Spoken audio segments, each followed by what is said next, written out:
wabarakatuh. Waalaikumsalam warahmatullahi wabarakatuh. Pada kesempatan ini dari Bawaslu Kota Dumai kedatangan tamu dalam agenda podcast ya, program untuk literasi demokrasi, literasi pemilu, yaitu sebuah wadah informasi untuk menyampaikan pesan-pesan demokrasi kepemiluan termasuk kepengawasan. Saat ini alhamdulillah kita kehadiran tamu istimewa jauh dari Lampung Bang ya, yaitu Provinsi Lampung, yaitu Bang Iwan Satriawan. Sedikit saya jelaskan tentang latar belakang beliau. Beliau adalah dosen di beberapa kampus di Provinsi Lampung. Kemudian beliau juga saat ini sedang menyelesaikan program doktor dan menulis beberapa buku, termasuk beberapa buku tentang partai politik dan persoalan-persoalan kepemiluan dan penanganan pelanggaran pemilu. Dan selebih itu juga beliau sering mengikuti seminar-seminar yang ditajak oleh Bawaslu RI terkait dengan tema-tema kepemiluan. Jadi untuk berbicara persoalan politik, demokrasi, dan pemilu ini tentu sangat mumpuni. Pada kesempatan ini kita coba menggali informasi-informasi penting terkait hal ini, sehingga nantinya kita berharap forum ini dapat menjadi wadah edukasi, meningkatkan pemahaman atau literasi pemilu bagi masyarakat. Pada saat ini kita coba untuk memaknai tentang demokrasi. Kita mengenal demokrasi itu ya, demokrasi terkait dengan apa demokrasi, kenapa kita harus berdemokrasi, nanti biar masyarakat paham gitu, karena barangnya sering disebut tapi kadang-kadang masyarakat merasa apa relevansi mereka terhadap demokrasi gitu ya. Barangkali mungkin minta penjelasan. Jadi ya, Assalamualaikum warahmatullahi wabarakatuh. Waalaikumsalam. Salam sejahtera bagi sahabat Bawaslu, khususnya di Kota Dumai, Provinsi Riau. Perkenalkan, saya Muhammad Iwan Satriawan dari dosen Fakultas Hukum Universitas Lampung. Jadi apa yang tadi dikemukakan oleh moderator terkait apa sih pentingnya demokrasi, mengapa kita harus berdemokrasi. Jadi kalau kita melihat kemudian sistem ketatanegaraan, itu sistem pemerintahan, ada sistem pemerintahan yang monarki, ada sistem pemerintahan yang demokrasi, kemudian ada yang kemudian monarki sendiri itu dibagi menjadi dua, ada monarki absolut, ada monarki konstitusional. Kajian hukum ilmu negara ya. Ilmu negara. Nah, demokrasi sendiri itu menjadi pilihan karena sesuai dalam amanat Undang-Undang Dasar 45 adalah kita mempunyai wakil. Nah, itu wakil rakyat ini yang kemudian menjadi ciri khas adanya demokrasi. Karena nggak mungkin lagi kita seperti di era Yunani, ketika ada Yunani kuno, ketika ada permasalahan-permasalahan, rakyat semua dikumpulkan dalam suatu lapangan, kemudian kita mendiskusikan. Karena semakin banyaknya rakyat, semakin meluasnya wilayah, hal tersebut sudah tidak bisa lagi. Yang mungkin ada di tingkat RT atau tingkat RW. Tapi untuk tingkat negara, kita membutuhkan yang namanya wakil-wakil rakyat yang untuk penyambung lidah rakyat, penyambung keinginan rakyat agar kemudian antara penguasa dan rakyat itu ada hubungnya, ada yang menghubungkan. Ini yang kemudian dalam berikutnya disebut demokrasi. Demokrasi adalah pemerintahan dari rakyat, oleh rakyat, untuk rakyat. Jadi kesimpulan atas nama rakyat semuanya. Atas nama rakyat. Inilah yang kemudian dinamakan dengan kedaulatan rakyat. Karena dalam teori kedaulatan kan ada yang namanya kedaulatan negara, ada kedaulatan hukum, ada yang kemudian kedaulatan rakyat. Ini yang kemudian diimplementasikan dalam bentuk yang namanya pemilu. Itu. Jadi representasi ya, demokrasi itu representasi, artinya wakil itulah rakyat kan begitu. Iya. Ya. Kemudian dari segi prinsip-prinsip gitu, prinsip-prinsip demokrasi kalau kita lihat dalam konteks Indonesiaan gitu ya. Indonesia ini kan beragam gitu ya, beragam, kemudian luas wilayah. Apakah demokrasi ini hanya konsepnya itu diperuntukkannya hidup bernegara saja atau memang dalam kehidupan sehari dari segi aspek nilai-nilainya begitu. Nah, demokrasi itu kan tidak hanya dalam bentuk bernegara. Dalam kehidupan sehari-hari kita juga seringkali melaksanakan yang namanya demokrasi. Apa? Kemudian kalau kemudian kita tarik dalam skup yang paling kecil adalah keluarga. Apa? Ketika mau, kalau dalam keluarga kita mau meminang anak orang, kan keluarga-keluarga dikumpulin, diajak ngobrol. Itu adalah demokrasi. Untuk apa? Untuk menyerap aspirasi. Itu inti dari demokrasi, bahwasanya setiap permasalahan itu tidak diputuskan sendiri. Kadang orang tua kita kan sering ngajak kumpul anak-anaknya, ini ada orang yang mau melamar dan sebagainya, atau bagaimana, nah dikumpulkan untuk kemudian apa pendapatmu, inilah yang kemudian dalam Pancasila sila keempat disebut musyawarah mufakat ya. Itu. Maka tadi kesimpulan yang Abang sampaikan tadi, demokrasi dari kita, oleh kita, untuk kita. Ya. Artinya kalau dalam Undang-Undang Dasar 1945 itu pasal 1 ayat 2 itu kedaulatan ya Bang? Kedaulatan berada di tangan rakyat. Jadi yang dijalankan berdasarkan undang-undang. Jadi baru nanti implementasinya di konteks pemilu. Ya, implementasinya diwujudkan dalam pemilu. Dalam konteks pemilu. Kemudian terkait dengan mekanisme pemilu ini gitu kan. Artinya pemilu dilaksanakan kan kalau dalam pasal 22E itu kan, secara langsung, umum, prinsip, sesuai dengan prinsip. Nah, kira-kira apa makna pentingnya gitu prinsip-prinsip pemilu tersebut? Jadi pemilu itu kan gini, pemilu itu kan pemilihan umum, di mana kemudian rakyat itu sebagai pemilik hak, ini secara filosofis menyerahkan sebagian haknya kepada wakil-wakil yang mereka kehendaki, yang kemudian dipilih melalui bilik yang sudah disediakan. Sehingga kemudian dari 5 menit itulah, 5 menit di kotak suara itulah terjadi yang namanya penyerahan kedaulatan sebagian rakyat kepada wakil rakyat. Apa saja kedaulatan yang diserahkan rakyat kepada wakil rakyat? Kedaulatan untuk menyuarakan aspirasi, kedaulatan untuk penganggaran, kedaulatan untuk pembuatan legislasi. Ini yang kemudian diimplementasikan dalam tugas dan kewajiban DPR, legislasi, pengawasan, dan anggaran. Ini yang kemudian sebagian kedaulatan rakyat yang diserahkan kepada wakil rakyat ketika mereka masuk ke dalam bilik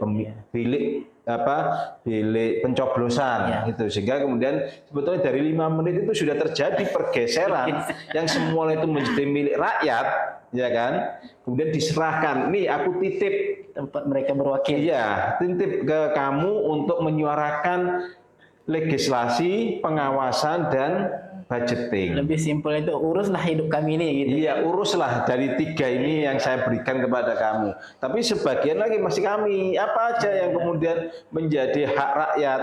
Hak untuk berpikir, itu kan nggak bisa dibatasi. Hak untuk berkeyakinan, itu kan nggak bisa dibatasi.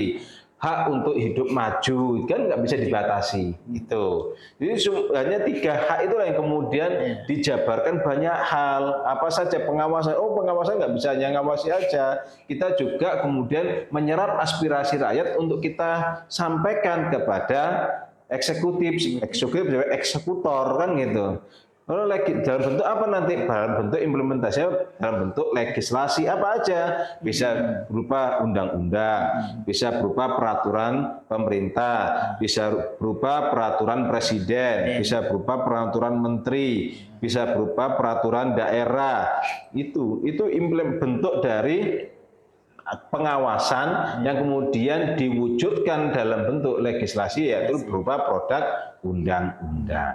Jadi kalau kita lihat begitu besar amanah yang dititipkan amanah yang rakyat titipkan kepada wakil atau pemimpin gitu.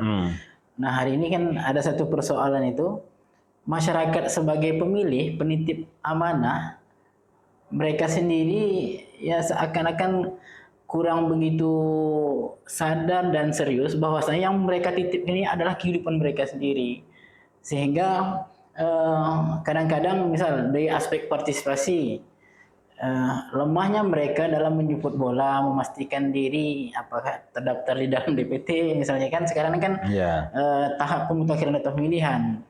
Nah, setelah mereka ada yang sebagian terdaftar dalam DPT, malah di antara mereka itu memberikan partisipasi atau suaranya itu kadang-kadang tanpa pertimbangan yang bernilai gitu. Nah, kira-kira terkait ini gimana? Maka untuk peningkatan partisipasi kan tidak hanya diwujudkan dengan datang secara fisik ke bilik suara, tapi partisipasi itu juga diwujudkan dengan daya kritis. Kemudian daya kritis ini implementasi apa? Pada pengawasan.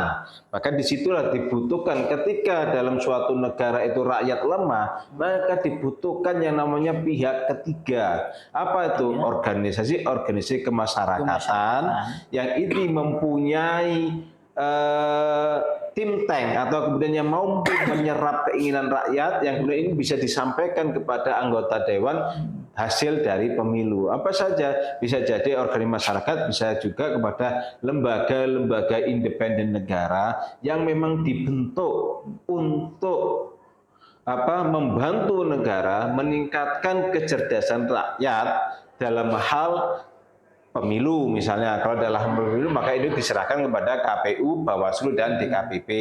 Kalau kemudian dalam hal keterbukaan informasi diserahkan kepada Komisi Informasi. Dalam hal pengawasan kinerja aparatur pemerintah diserahkan kepada Ombudsman. Dalam hal penyiaran diserahkan kepada Komisi Penyiaran Daerah atau Komisi Penyiaran Indonesia KPI. Itu adalah lembaga-lembaga independen yang dibangun atau dibentuk oleh negara sebagai cara untuk meningkatkan aspirasi rakyat terhadap segala kebijakan negara yang semula itu diakibatkan karena lembaga-lembaga negara resmi yang ada itu kurang berperan. Apa saja yang kurang? Kalau dulu pemilu kan dilaksanakan oleh Mendagri, tapi dampaknya akhirnya terjadi yang namanya kecurangan, kan itu. Kalau kemudian dulu terkait informasi itu dilakukan oleh Kominfo, rupanya tidak berjalan karena rupanya Kominfo dibawa ke oktasi pemerintah pusat dan pemerintah daerah. Terus dulu ada penyiaran, dulu kan ada kalau dari era Orde Baru itu kan ada harus surat izin usaha, SIUP kan gitu, surat izin penyiaran dan sebagainya sebagai alat Orde Baru untuk membrandel majalah, koran atau kemudian siaran TV dan lain sebagainya. Maka sekarang ada Komisi Penyiaran yang dia diambilkan dari lembaga independen yang terlepas dari negara sehingga kemudian dia bisa menjembatan, dia ada di tengah antara keinginan rakyat dan keinginan pemerintah. Nah, disinilah peran penting dari penyelenggara pemilu. Karena kalau kemudian diserahkan kepada rakyat, sedangkan rakyat belum siap, maka jangan heran seperti tahun 2009. 2009 itu kan terjadi carut marut ketika pergantian undang-undang pemilunya. Dampaknya apa? 2009 itulah mungkin satu-satunya pelaksanaan pemilu di Indonesia yang tingkat partisipasi publiknya rendah. Iya kan, 2009. Setelah itu baru naik lagi ketika, kalau nggak salah 2009 itu ketika terjadi perubahan antara diconteng dan dicoblos. Kan itu. Kemudian tidak ada waktu itu untuk pendataan pemilih memakai stelsel pasif. Ya kan, stelsel aktif, rakyat suruh aktif datang mendaftarkan. Dampaknya rakyat nggak mau yang datang karena rakyat sendiri yang suruh datang ke masyarakat, yang suruh datang ke KPU atau kemudian ke kelurahan untuk mendaftarkan dirinya agar dia masuk kepada daftar pemilih tetap. Dampaknya akhirnya turun drastis itu tingkat partisipasi, sehingga kemudian berikutnya nggak bisa kita hanya memakai stelsel aktif, harus stelsel aktif ya. Dalam artian selain menunggu rakyat datang ke kelurahan atau ke KPU untuk mendaftarkan dia, maka tim KPU itu juga harus datang ke masyarakat melakukan namanya coklit, pencocokan dan penelitian. Jadi seperti itu. Karena apa? Masyarakat kita masih heterogen dengan berbagai macam dinamikanya, maka tidak bisa pelaksanaan pemilu itu hanya kemudian diserahkan semua kepada masyarakat tanpa ada lembaga-lembaga independen yang ini adalah juga berasal dari masyarakat tapi terlepas dari negara untuk menjembatani antara kepentingan negara dan kepentingan masyarakat. Berarti tadi kan kalau kita lihat ada banyak bentuk partisipasi ya. Jadi partisipasi dalam konteks prosedur, ya dalam konteks pemilu ya, terdaftar mereka, memilih mereka secara berkualitas gitu ya. Nah, kira-kira ukuran untuk memilih pemimpin atau wakil yang berkualitas untuk masyarakat. Nah, kadang-kadang orang bertanya nih Pak, milih itu kira-kira yang terbaik itu gimana gitu, gambaran gitu, kualifikasi secara norma atau teorinya lah gitu. Ya, kalau secara teori kan kita sudah tahu ya kan, pemimpin yang baik itu pemimpin yang harus jujur, amanah kan gitu. Cuman masalah ini kan kriteria ideal. Ideal. Apakah kemudian karena nggak ada yang ideal terus kita nggak adakan pemilu? Kan nggak bisa juga. Maka kemudian dibentuklah yang namanya lembaga pengawasan. Apa namanya lembaga pengawasan? Ada lembaga pengawasan resmi negara hasil dari pemilu yang namanya DPR, DPRD, dan DPD. Tapi ada juga lembaga pengawasan yang bukan hasil dari pemilu. Baik itu ada lembaga resmi negara berupa Bawaslu, atau kemudian lembaga negara, ya kan, yang bukan dari kepemiluan, misalnya ombudsman, itu kan pengawasan kinerja pemerintah juga. Atau kemudian dia bukan lembaga negara, tapi fungsinya dia menjalankan kerja negara, pengawasan apa? Ormas. Ormas melakukan pengawasan, banyak bisa ormas bidang keagamaan maupun ormas kepemudaan. Disinilah kemudian rakyat bisa menyalurkan aspirasinya. Ketika DPRD, dan PD buntu, mereka tidak dapat melakukan pengawasan secara maksimal terhadap kinerja dari eksekutif, rakyat bisa melaporkan ke ombudsman. Ombudsman nggak bisa, rakyat bisa melakukan yang namanya ke ormas. Ke ormas ini juga bisa melakukan yang namanya pengawasan terhadap kinerja dari eksekutif. Itu bentuk partisipasi ya. Bentuk partisipasi. Jadi salah satu misal mereka memilih wakil rakyat, fungsinya untuk mengawasi pemerintah dalam mengeksekusi program-program. Kemudian sisi lain mereka juga punya kesempatan berpartisipasi mengawasi wakil mereka gitu ya. Iya. Jadi artinya sebenarnya pengawasan tertinggi itu terletak di masyarakat sebenarnya. Di masyarakat, maka kemudian ketika masyarakat itu tidak bisa aktif, peran penting lembaga-lembaga demokrasi non struktural ketatanegaraan adalah ormas. Inilah yang kemudian disebut dengan partisipasi masyarakat melalui ormas itu. Kalau untuk tadi kan demokrasi prosedur, partisipasi demokrasi prosedur. Kemudian dalam konteks demokrasi deliberatif gitu ya.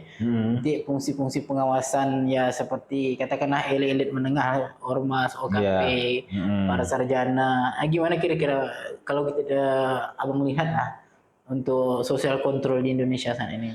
Ya, ketika kita melihat sekarang ya DPRD kita lemah, memang masyarakat sekarang tinggal berharap kepada ormas atau OKP yang kemudian bisa menjembatani itu. Masalahnya kan OKP juga istilahnya, kalau saya mengistilahkan itu adalah tidak ada logika tanpa logistik. Kan itu, jangan berharap mereka kemudian berpikir ya kan kalau kemudian dapurnya masih tipis. Agak pragmatis ya. Akhirnya terjadi pragmatis. Maka seperti itu, maka untuk bisa seperti itu, ormas juga harus sehat dulu. Kalau ormas nggak sehat, ya dengan mudah kemudian dikooptasi oleh negara melalui pendanaan. Udah ormas, kamu diam aja. Ini ada dana bansos dan sebagainya. Selesai. Akhirnya rakyat kemana? Untuk melakukan yang namanya pengawasan, DPR udah terpenjara oleh kepentingan negara. Kemudian ormas keagamaan gitu, OKP seperti itu. Ya, kalau sudah seperti itu maka demokrasi akan menjadi yang namanya kelumpuhan, lumpuh. Atau kemudian dalam bahasa beberapa ahli mengatakan matinya demokrasi. Karena nggak ada lagi alat masyarakat, kan nggak mungkin masyarakat kemudian berjalan sendiri-sendiri melakukan demo kalau nggak ada kemudian yang mengkoordinir. Lah, mana itu? Maka kemudian dari akademisi, yang kamu dari ulama, yang kemudian dia tidak dari ormas dan sebagainya itu yang harus kemudian aktif. Jadi kalau kita lihat kan memang kalau misal peran DPR terhadap kebijakan-kebijakan untuk rakyat lemah, misal kemudian OKP, ormas, termasuk akademisi, sisi sosial kontrolnya juga lemah, sementara pendidikan masyarakat juga lemah. Nah, kira-kira apa yang kita harapkan? Jadi kalau saya lihat tuh seperti teori cermin, ya Bang? Ya, Artinya gambaran kualitas pemimpin ya itu masyarakatnya dari gambaran itulah. masyarakatnya. Iya, Jadi gambaran kualitas masyarakat itu yang pemimpin dilahirkan. iya. Jadi semacam teori cermin itu. Ya kan kalau kemudian kita baca sejarah riwayat Islam kan gitu. Iya. Pernah Sayyidina Ali kan ditanya kan gitu. Iya. Bagaimana